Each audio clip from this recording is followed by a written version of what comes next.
Hola, bienvenido al podcast de Oasis de Bendición, un espacio de intimidad, aprendizaje y llenura del Espíritu Santo. Somos más que agua.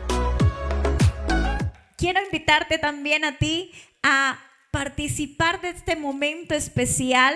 Hoy vamos a empezar una nueva serie y esta nueva serie se llama Maranata.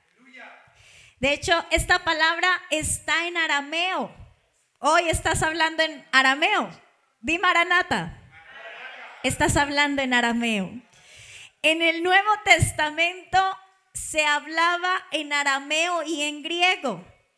Y cuando Jesús dejó establecida la Santa Cena, que la vamos a tomar al finalizar, siempre la iglesia, cuando terminaba de tomar la Santa Cena, decían Maranata, porque esa era la esperanza de la iglesia ayer, la esperanza de la iglesia hoy.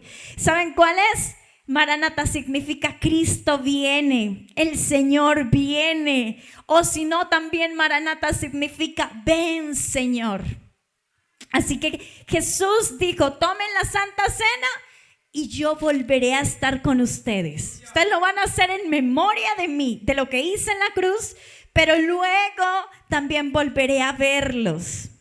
Y la iglesia empieza a decir Maranata, ¿qué significa? Ven, Señor Jesús, Cristo viene. Amén.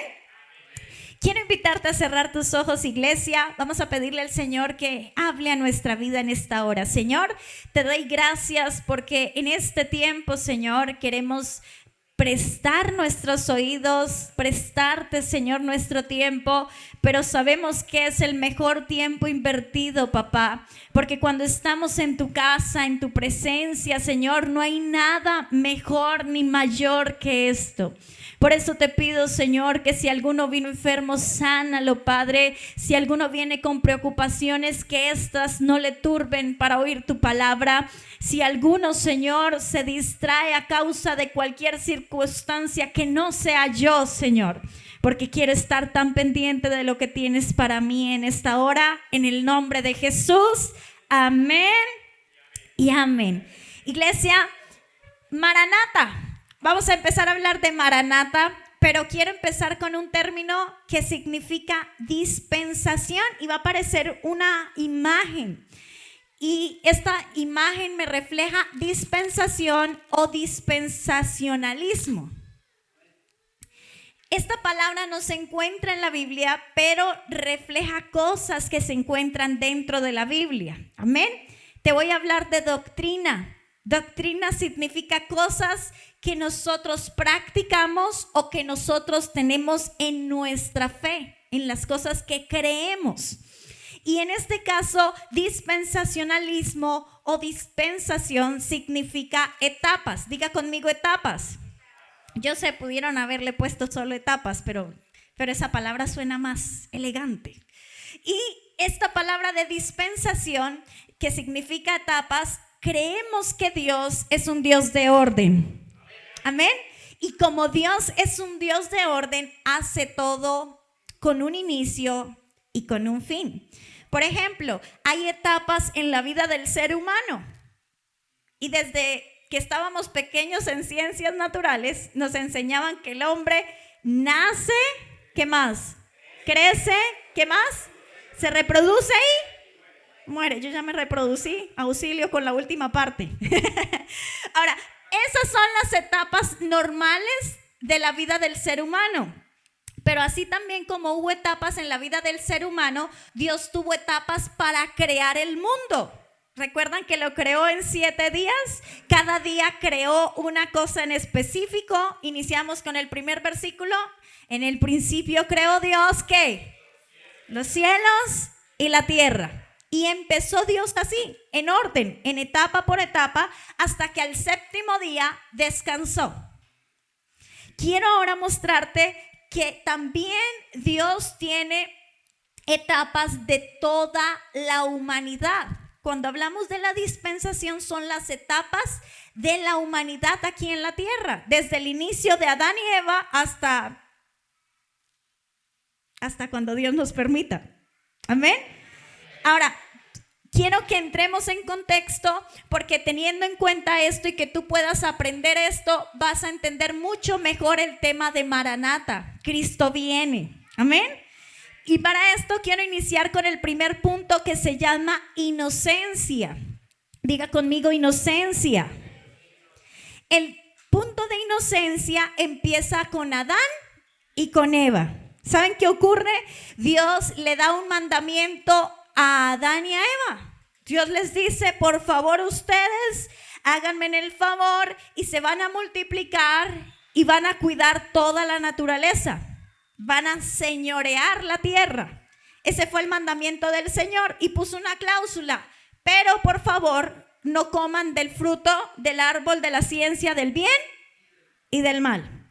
Ahora, en esta parte vemos que ¿cuál era la obligación de Adán y Eva? Obedecer a Dios. Pero ¿qué pasó con Adán y Eva? Fracasaron. ¿Y saben qué hicieron? Pues desobedecieron. Más rápido se enamoraron del fruto, más rápido probaron a qué sabía y supieron que era pecado. ¿Y cuál fue el juicio en este caso? Para el juicio de ellos, lo primero fue que Dios los sacó del Edén. Les tocó empezar a trabajar duro para poder comer. Entonces el hombre tenía que trabajar y con el sudor poder comer, ¿no? Y en el caso de la mujer daría, va a dar a luz con dolores de parto. Antes no iba a sufrir los dolores de parto, pero este fue el castigo que Dios dio a la mujer. Y finalmente todos conocimos la muerte. El hombre iba a ser eterno. Estaríamos acá. Hola, papá Dan, ¿cómo estás? Hoy visitaste Colombia, qué bueno. Entonces, estaríamos todos sin conocer la muerte, pero a causa de esto, a causa del pecado, entonces hubo la caída, ¿no? Que fue conocer el árbol de la ciencia del bien y del mal. Y por consiguiente entramos a la segunda dispensación. Esta segunda dispensación se conoce como conciencia. Este término de conciencia empieza desde Caín, que fue el hijo de Adán y Eva, hasta el tiempo de Noé. ¿Y qué pasó aquí? El hombre conoció el pecado y le gustó el pecado. Fue tanto que Dios, cuando empezó a mirar la tierra, todos pecaban de una manera increíble, de tal manera que, sabiendo que la obligación de todos era hacer lo bueno, ¿qué hicieron ellos? Se multiplicó, fue la maldad. Por consiguiente, el juicio fue en el tiempo de Noé, que hubo el diluvio. Entonces, al haber el diluvio, vemos que solo se salvó la familia de Noé. De resto, los demás murieron porque no creyeron que necesitaban arrepentirse. Y es cuando empieza la tercera dispensación. Por favor, si usted puede tomar nota. Hay cosas que cuando uno las anota, aprende 2 veces. Amén. Tome nota, por favor. Miren, el tercero se llama gobierno humano. Y el gobierno humano empiezan desde los descendientes de Noé. Y es cuando se forman las naciones, por eso se llama gobierno humano, empiezan a ver todas las naciones. Pero ¿qué ocurrió aquí? Dios le dijo a la familia de Noé, multiplíquense y dispérsense. ¿Pero qué hicieron ellos? Permanecieron todos juntos y antes empezaron a crear la Torre de Babel. Y cuando crearon la Torre de Babel, la crearon con un propósito, sentirse más que Dios. Dijeron, vamos a construir esta torre, nos vamos a sentir igual a Dios. ¿Qué hizo Dios? Dispersó las lenguas. Empezaron unos a hablar en arameo, Maranata, es la única palabra que me sé. Luego empezaron a hablar español, otros en inglés. Y fue cuando ahí sí todos empezaron a obedecer y a dispersarse y a crearse en las naciones. Este fue ese periodo del gobierno humano. Luego llega la siguiente dispensación, que es la cuarta, y es la promesa. Dios específicamente le habla a un hombre llamado Abraham y le dice, Abraham, lo primero que te quiero prometer es que vas a tener hijos y serán tan numerosos que cuenta las estrellas y cuenta la arena del mar. Vas a tener una descendencia tan grande y formaré de ti una nación. Entonces conocemos que de Abraham nació Isaac y de Isaac nació Jacob, a quien Dios le cambia el nombre a Israel. Y hoy tú conoces la nación de Israel, ¿cierto? Entonces Dios prometió que esa nación iba a ser bendecida. Luego vemos que empieza la quinta dispensación. Bueno, quiero hablarte, perdóname, Valentina, quiero hacer un punto atrás. En la promesa, Dios le dice, Abraham, te daré la tierra prometida. Vas a ir a habitar a Canaán. Pero adivinen qué, se quedaron en Egipto.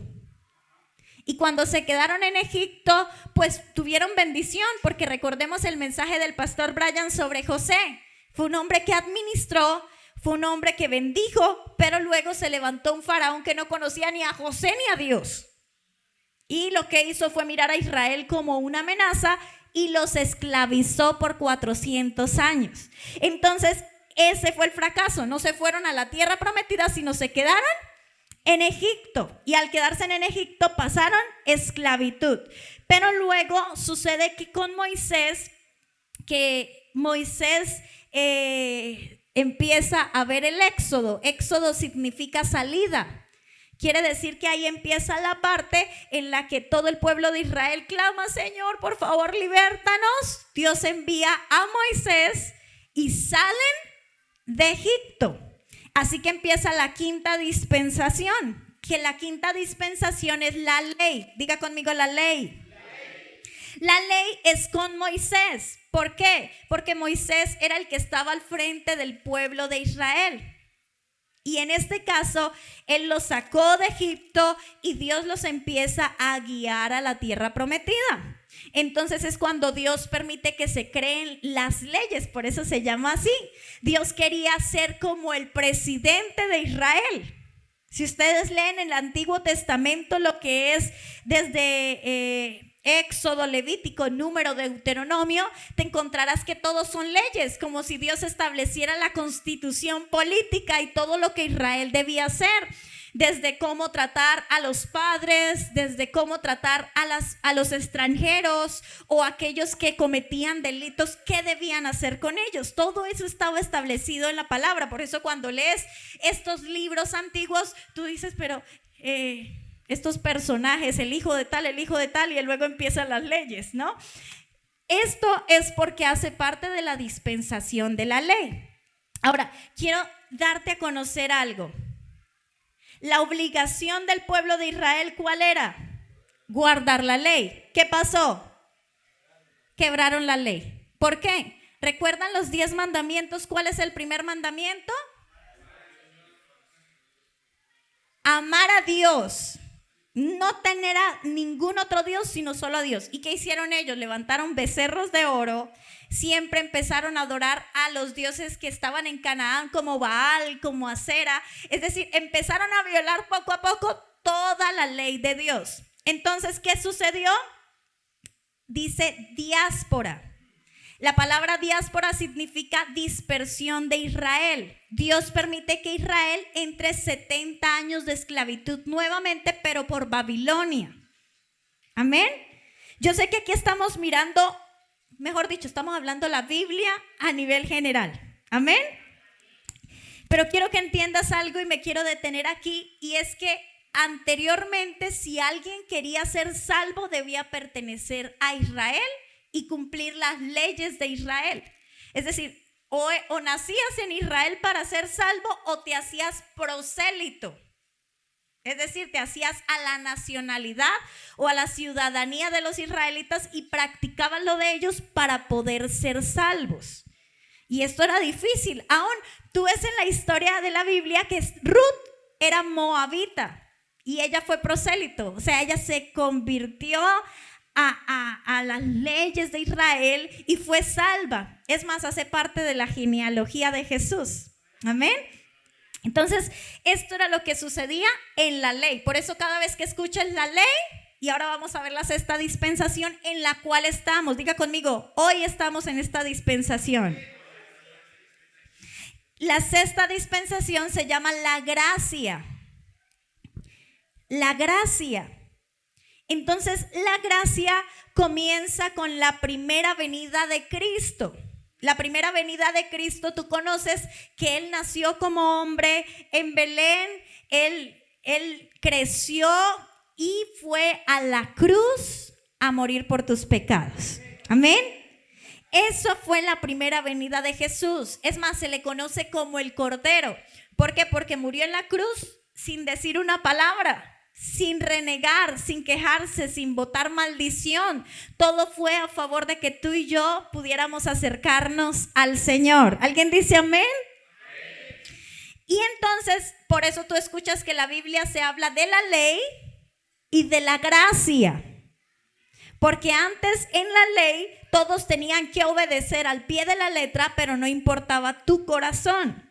Pero ahora en la gracia, iglesia, tú tienes que amar al Señor tu Dios con todo tu corazón, con toda tu mente, con todas tus fuerzas. Esa es la gracia. Ahora todo tú tienes que amar a Dios.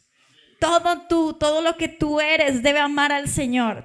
Y en este tiempo de la gracia o la edad de la iglesia es precisamente eso, que surge la iglesia. Todos los que amamos a Dios nos congregamos en iglesias.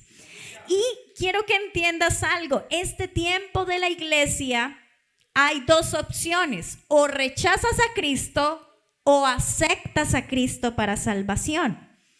Entonces la cuestión es que si aceptas a Cristo, tú entiendes que tienes vida eterna, pero si rechazas a Cristo, entonces vas a perdición. Amén. Eso hace parte de la gracia y quiero que entiendas y miras algo acá. Y es que si rechazas a Cristo, lo siguiente que va a venir es la tribulación. La tribulación, hablaremos más tarde de esto, pero es cuando se levanta el anticristo, cuando todos van a tener que adorar a alguien que no es Dios o tener que sufrir consecuencias de tortura. Entonces, quiero que entiendas que eso es lo próximo que va a ocurrir. Luego de eso viene la séptima dispensación que se llama el reino milenial. Y el reino milenial es cuando Cristo reinará 1000 años. Ahora, voy a retroceder un poquito aquí. ¿Listos? Estamos aquí. Precisamente estamos aquí en esta parte. Jesús murió y estamos en la iglesia. La manera en la que Dios está usando este tiempo es para que nos congreguemos en la iglesia. No puede haber una persona salva que no se congregue. Dios nos compara como a un cuerpo, que no podemos separarnos, que tenemos que estar unidos. Amén. Pero aquí ocurre algo. Tú ves aquí en esta parte, miraré en esta parte, aquí dice tribulación. Entonces quiero que entiendas que en esta parte de tribulación van a ocurrir tres cosas importantes. ¿Listo? La primera cosa importante que va a ocurrir antes de la tribulación o con lo que va a empezar la tribulación es el arrebatamiento. Diga conmigo arrebatamiento.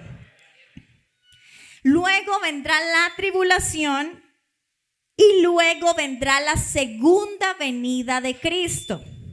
Amén. Entonces, la iglesia, ¿qué está esperando? La iglesia está esperando a ser arrebatada. Y quiero que lo miremos en la palabra del Señor. Primera de Tesalonicenses, mira lo que dice. Primera de Tesalonicenses, capítulo 4, versículo 16 y 17 dice: porque el Señor mismo con voz de mando, con voz de arcángel y con trompeta de Dios descenderá del cielo. Hago un paréntesis aquí. Esta parte, cuando Jesús descienda del cielo, va a estar en las nubes, pero no lo van a ver todos. En esta parte todos no lo ven. Dice, descenderá de los cielos y los muertos en Cristo resucitarán primero. Siguiente versículo. Luego nosotros los que vivimos, los que hayamos quedado, seremos ¿qué? arrebatados juntamente con ellos en las nubes para recibir al Señor en el aire. Así estaremos siempre con el Señor. Entonces, en el arrebatamiento va a ocurrir lo siguiente: cuando Jesús venga, no todo ojo le verá, sino que lo que va a pasar es que Él va a estar en las nubes, va a mandar a llamar a la iglesia y el Espíritu Santo va a subir con la iglesia. Es cuando seremos raptados. O en este caso, lo que quiere suceder, o lo que va a pasar, es que necesariamente nuestro cuerpo será transformado. Para Dios no hay nada imposible. Iglesia, quiero que entiendas que Dios creó todo con la palabra.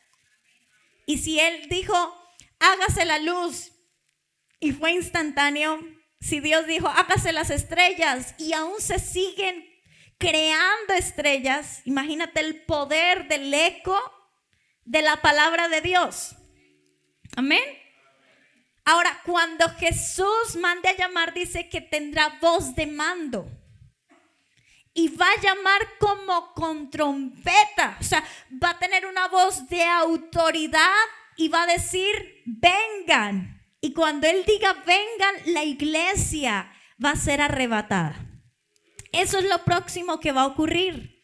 Ya estamos en el tiempo de la gracia, donde hay dos opciones. Escoges seguir a Cristo o rechazar a Cristo.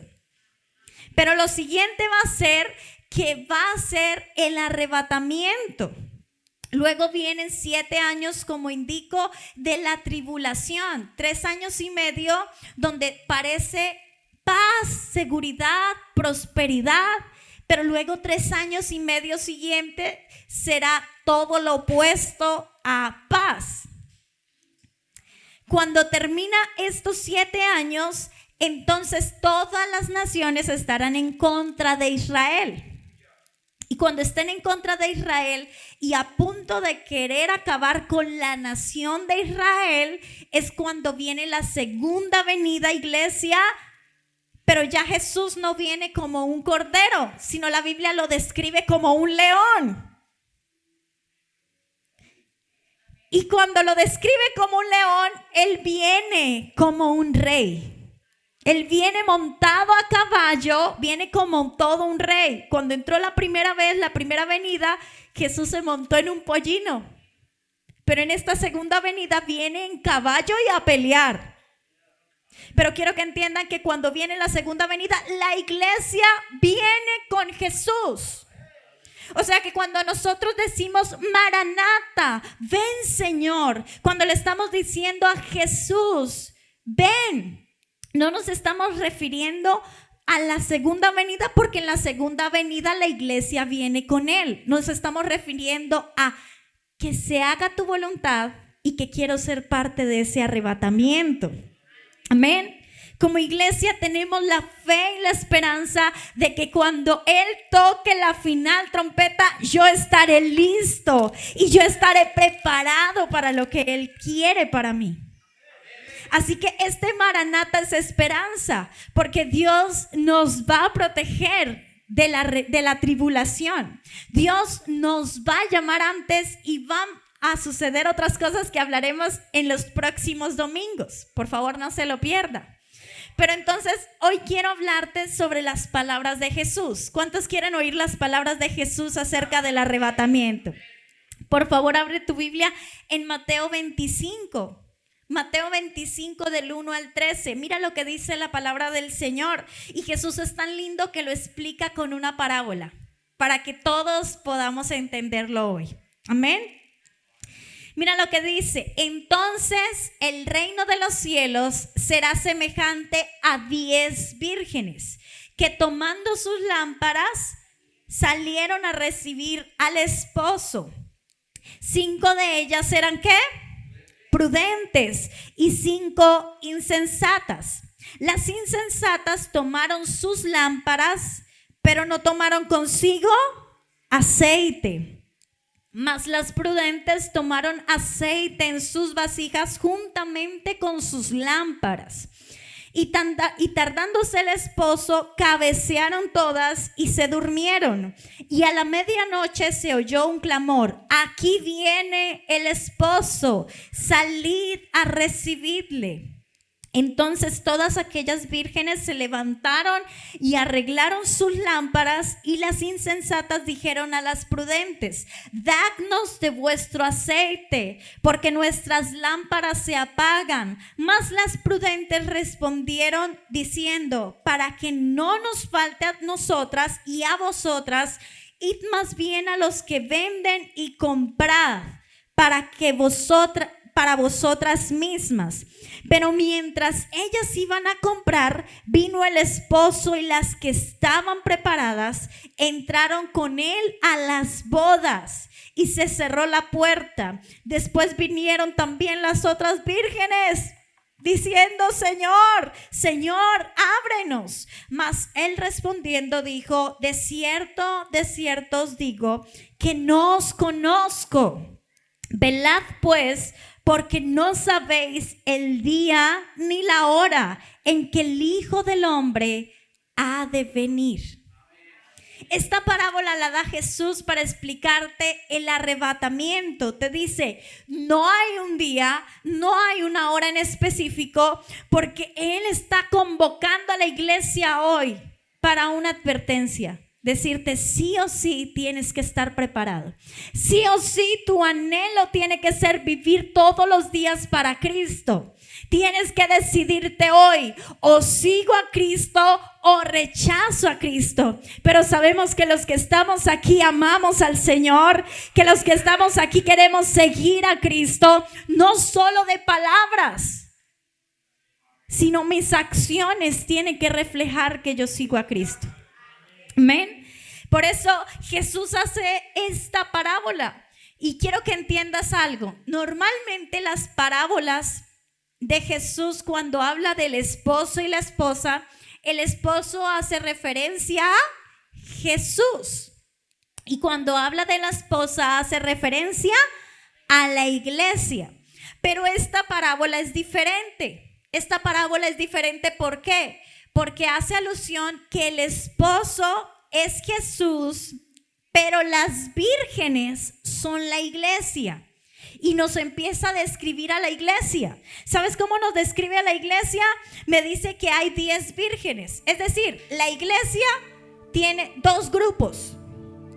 Está el grupo de las prudentes y el grupo de las imprudentes. Me está diciendo: la iglesia va a estar conformada por un grupo de personas que van a vivir para Cristo, que están expectantes a todo lo que pueda ocurrir, que aún le dicen: Señor, quiero ser tan sensible que si yo tenga que hablarle a una persona, indícamelo. Estoy lista para ir a hablar de ti. Estoy lista para predicar de ti. Pero luego hay un grupo de personas que son los necios. ¿Y quiénes son los necios? Los que escuchan la palabra, conocen la palabra, saben el vocabulario cristiano, se saben las canciones, pero no viven para Cristo. Viven una vida en la iglesia, pero otra vida fuera de la iglesia. Amén. Y quiero que entiendas que esta parábola me está diciendo que la iglesia no se divide en denominaciones, no se divide en que tú eres de una nación o de otra. La iglesia no se divide en raza o en lengua, se divide en 2. Jesús la dividió en 2: o sabios o necios o imprudentes. Eso es lo que me está diciendo esta parábola. Ahora, fíjate en algo. ¿Quiénes eran las 10 vírgenes? Las vírgenes eran como esas damas de honor que se paraban a las afueras de la aldea y esperaban en la noche con lámparas. Valen, ¿tú me puedes mostrar la foto de la lámpara, por favor? Y estas vírgenes se preparaban porque iban para una boda, pero todas llevaban en la mano una lámpara. Y resulta que las prudentes, ¿qué hicieron? Cogieron la lámpara, pero dijeron: voy a llevarme este tarrito de aceite por si se demora el esposo. ¿Qué hicieron las insensatas? Se prepararon todas, estaban todas lindas, todas bellas, y tomaron solamente la lámpara y se fueron, porque pensaron que el novio iba a llegar inmediato. Y las vírgenes, se acostumbraba que las vírgenes estaban pendientes, despiertas todo el tiempo. Y cuando llegaba el novio y se anunciaba la entrada del novio, ellas, no es como ahorita, hoy en día, que se celebra en un lugar el matrimonio. No, en Israel se acostumbraba era que a las afueras de la aldea llegaba el novio y las vírgenes iban con luz alumbrándole, porque no había alumbrado público. Iban con las lámparas y iban haciendo fiesta. ¡El novio llegó! ¡El novio llegó! Iban anunciando a todo el pueblo: ¡el novio llegó! Y todos en la aldea tenían que saber que el novio había llegado. Así que cuando ellas llegaban hasta la casa del padre, escuche bien esto, la boda se realizaba en la casa del esposo, perdónenme ahí, en la casa del esposo. Y cuando se realizaba en la casa del esposo, hasta ahí llegaba la función de las vírgenes. ¿Qué me está anunciando esto? Jesús nos comparó con las vírgenes porque nosotros como iglesia estamos preparando el camino para que Jesús venga. Cuando Jesús venga, todos van a saber quién es Jesús. Y todos no podrán tener la excusa de nadie me habló, porque esa va a ser una de las señales. Todos oirán de Jesús. Entonces, como vírgenes, nosotras estamos pendientes con las lámparas. Recuerden que nosotros somos la luz en medio de las tinieblas. Dios te ha puesto en tu círculo cercano a ser luz. Todos conocen que eres hijo de Dios porque tú actúas diferente, porque tú hablas diferente. Así que Dios está preparando a una iglesia que está lista para alumbrar y mostrarle a los demás que Cristo viene. Ahora, fíjate en algo. Hablemos un poco de las lámparas. Si ustedes ven la lámpara es de barro y el ser humano es de barro. Así que cuando empecé a analizar esta parábola, la lámpara son las acciones y el ministerio de los creyentes. Todos los que estamos aquí tenemos una lámpara. Todos conocen que tú eres hijo de Dios por lo que has hecho. Algunos han empezado a dejar cosas, a dejar hábitos malos, a dejar costumbres, pecados, fallas. Y eso ha mostrado a los demás que tú tomaste en tus manos la lámpara. Amén. Pero la lámpara por sí sola no puede hacer su función. Así que necesita del aceite. Y el aceite es la intimidad y la presencia de Dios en nosotros. Ahora quiero que entiendas, va a aparecer una frase ahí y es la siguiente: hay relación entre tener aceite y ser conocido por Jesús. ¿Por qué? Porque el versículo 12 de Mateo 25 dice: mas él respondiendo dijo, de cierto os digo que ¿qué? Que no conozco. ¿Y qué estaban haciendo las vírgenes? Estaban yendo a buscar el aceite que les faltó. Y si el aceite les faltó intimidad y presencia con Dios. Ahora quiero que entiendas algo. Muchos pueden estar enfocados en: pastora, tengo que trabajar, pastora, me estoy enfocando en mi estudio, tengo metas, tengo sueños, pero se te está olvidando lo eterno. Y no estás trabajando en lo eterno. No estás teniendo tiempo de intimidad. Y tú puedes tener una lámpara y saber cómo actuar, pero si tú no tienes ese tiempo de intimidad, de oración, de lectura bíblica, de conocer a Dios, entonces lo que está pasando contigo es que estás actuando mecánicamente. Algo que aprendiste y en un momento estabas encendido, pero como las vírgenes necias, la luz se apagó. Y la lámpara por sí sola no puede brillar. La lámpara por sí sola no puede hacer su función, iglesia. Mira que el aceite viene del árbol del olivo. Y el olivo, ese árbol produce aceitunas. De las aceitunas las llevan a un lugar llamado Getsemaní o huerto. Y en ese lugar las exprimen o extraen el aceite, con el cual después se usa para tener las lámparas encendidas. Para tener aceite no es fácil. Por eso cuando a estas mujeres imprudentes se les acabó el aceite, ¿qué les dijeron las otras? Vayan y compren. Vayan y compren, porque o se quedan sin aceite ustedes o nos quedamos sin aceite nosotras. Por eso va a aparecer una frase: el aceite es intransferible. Y quiero que entiendas algo: tu tiempo de intimidad yo no te lo puedo transferir en un mensaje. Tu tiempo de intimidad con Dios yo no te lo puedo transferir cantando. Tal vez en medio del culto puedan haber sanidades, milagros, puede aumentar tu fe, pero mi relación con Dios yo no te la puedo transferir. Es más, mis papás a mí no me transfirieron su relación con Dios, porque la relación de ellos con Dios es diferente a la mía. Y eso mismo ocurre contigo, iglesia. Yo no puedo transferirte nada de lo que ocurre en mi vida cuando yo me arrodillo a orar.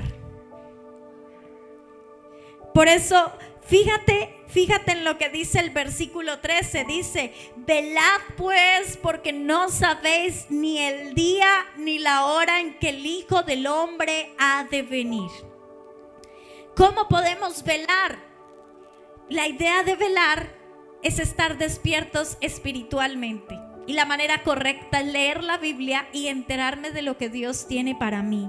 Es orar, es tener tiempo de ayuno, tiempo de memorizar versículos, de recitar versículos en mis momentos más críticos y en mis problemas. Es actuar como Cristo actuaría, tener devocionales familiares en mi casa, participar en los grupos de conexión, venir a la iglesia, hacer discipulado, tiempo de formación. Eso es velar. Velar es que yo hago parte a Dios de mi día, que hago parte a Dios de mi vida. Y quiero que entiendas algo, y es que hemos conocido al Señor Jesús como Salvador. ¿Alguien lo ha conocido?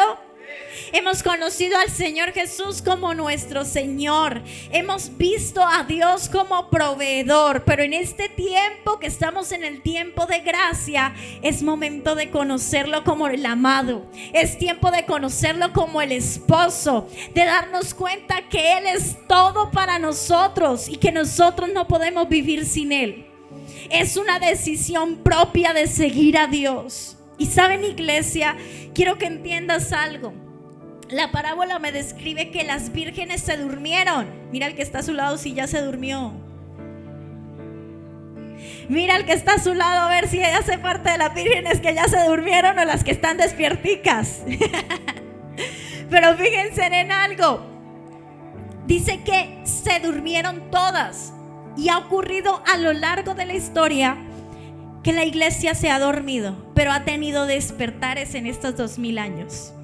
Ha habido despertares de santidad cuando parecía que todo se podía hacer, que todo era lícito. Hubo tiempos de santidad.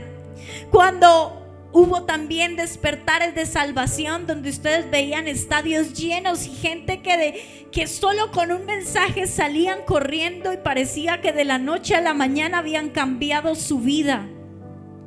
Luego vieron también despertares de la iglesia donde hubo sanidades y milagros, y se vio en la iglesia milagros tan extraordinarios como desde ver muertos resucitar. Se vio al ciego ver, al cojo saltar, al mudo hablar. Pero saben, el último despertar, y por el cual estoy hoy predicándote, es porque no va a ser para algo. La iglesia no se va a despertar para algo, sino para alguien. La iglesia se está preparando para recibir al esposo. Cuando yo empecé a oír este tema y estaba pequeña, se oía mucho la canción de Marino, se oye un grito. Y quien no conoce la canción habla acerca de la gran tribulación. Cristo vino y a su pueblo se llevó. Y la canción es tan tremenda porque lo canta como si se hubiera quedado. Claro, y uno escucha esa canción y uno se aterra y uno dice, me tengo que ir. Señor, así sea del pie de alguien me le cuelgo. Y yo al principio me angustiaba cuando oía este tema del arrebatamiento. Yo decía, Señor, ¿será que sí? ¿Será que no? Pero tú lees la Biblia y Apocalipsis termina diciendo, y la iglesia, el Espíritu y la iglesia dice, ven, Señor Jesús. Porque lo que estoy hablándote hoy es un conocimiento que va a quedar en tu mente y en tu corazón, pero el Espíritu Santo te va a empezar a redarguir. Porque esto no se trata para tener miedo de ¿será que sí me voy o me quedo? Se trata de que yo tengo que ser parte de las 5 vírgenes prudentes. Ya haces parte de las 10. Gloria a Dios por eso. Pero ahora necesitamos ser parte de las 5 vírgenes prudentes. Porque fíjate, las 10 vírgenes, ¿qué pasaba con ellas? Todas estaban vestidas para la ocasión. Sabían lo que iba a ocurrir.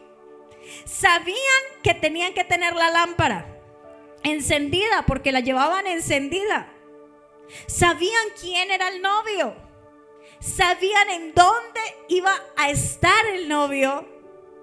Pero luego solo 5 de ellas estaban esperando correctamente con su tiempo de oración, con su tiempo de intimidad, con su búsqueda de la palabra de Dios. Porque otras se quedaron mirando la lámpara y empezaron a decir, es que mi lámpara sí está grande y bonita. Es que Dios me bendice cantando y ya me sé todas las canciones. Es que Dios ya sabe que cuando yo le hablo, ellos se convierten a Dios. Dios me usa muchísimo para evangelizar. Y se preocuparon más por las lámparas que por el aceite. A veces nos preocupamos más por las acciones y la obediencia a Dios que de estar y de conocer a Dios mismo. Recuerda, tú no te vas a salvar por ley. Pastora, es que yo sé cómo actuar. Es que yo sé cómo servir a Dios. No, es por gracia. Que tu corazón, tu mente, tus fuerzas, tu alma, todo siga a Cristo. Gracias por acompañarnos hasta este momento. Somos Oasis de Bendición.